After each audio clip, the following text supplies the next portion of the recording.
We're going to talk about what has happened in Ukraine on this day of the Russian invasion. We'll examine the actions and the strategies, both military and political. Now, if this is your first time watching, my name is Darren Gertis. I'm a professor who's built multiple leadership programs at Charleston Southern University. So we'll also view these events through the lens of leadership. And I also wrote a book about Zelensky called I Need Ammunition, Not a Ride, and you can find it on Amazon. Okay, so it is June 28th, 2022, and here is what is going on in Ukraine. I'm going to start here. Russia very proudly bombed, had a missile attack on a shopping mall, and it was devastating. It was clearly a civilian target, nothing but civilians there, nothing anywhere near it that could have been anything other than a civilian target. That's terrorism. That's what terrorism is. Zelensky calls on the UN to visit the shopping center, and here he says he wants the UN to independently gather information to see that this was indeed a Russian missile strike. Why? Because the Russian Defense Ministry denied that they fired at a shopping mall. So the Russian Defense Ministry denies it. They denies shooting at the shopping center itself, and says that they were firing at a weapons depot near it. There was no weapons depot anywhere near it. They say, quote, as a result of a high-precision strike, Western-made weapons and ammunitions concentrated in the storage area for further shipment to the Ukrainian grouping of troops on the Donbass were hit. So they lie. They lie and they lie and they lie. And I mean, it's just it's bad. I mean, this again. It's terrorism. According to Al Jazeera, they did some of this as well. 18 dead, 59 wounded. That's what we know as of today, June 28th. And yeah, I mean, it's bad. With all this, we almost forget that the city of Lysychansk is still under heavy shelling, and they're being just devastated. I want to go to the deep state map. I rolled the clock back 1 week, 1 week earlier, and this is what's happened. This is 1 week ago. That's 621. Just watch the map just fold up and turn red.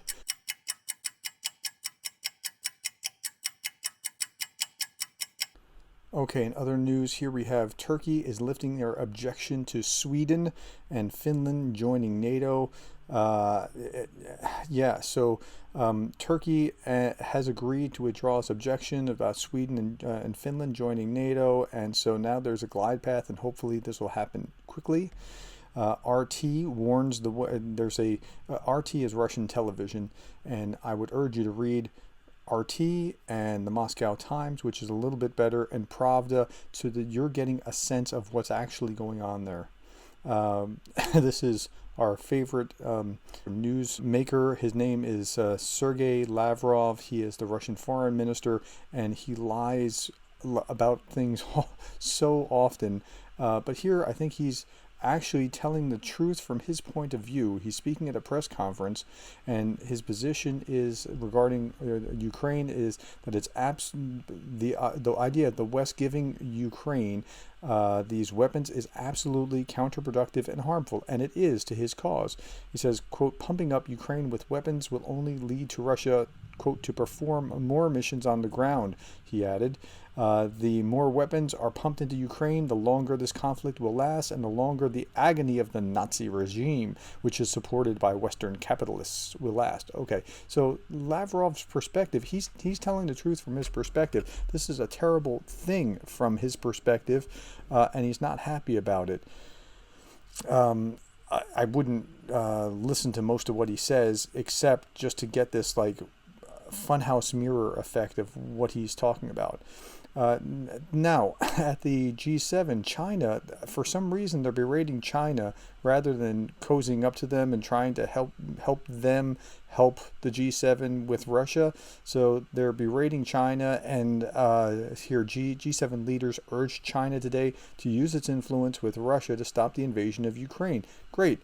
And drop expansive maritime claims in the South China Sea. Now, China doesn't want to do that. They're trying to build these claims into the sea so that they can have bases further deployed from their from their coast, which Japan isn't digging, and neither are other nations in the region. But don't be like tough with them right now. China's reply was G7 countries only make 10% of the world's population. They have no right to represent the world or think that their values or standards should apply to the world, said the Chinese foreign minister. Okay, so I get that, and I get why you're saying that. Now, it is true that the G7 only makes 10% of the population. The United States is 5% of the population, and they produce 20% of the world's GDP. So, just to give you some perspective, the rest of the of the G7, the other six, make up the other 5%. That's 10%. China is about a billion out of 7 billion people, something in that neighborhood. So it's much larger, but it also produces much less GDP.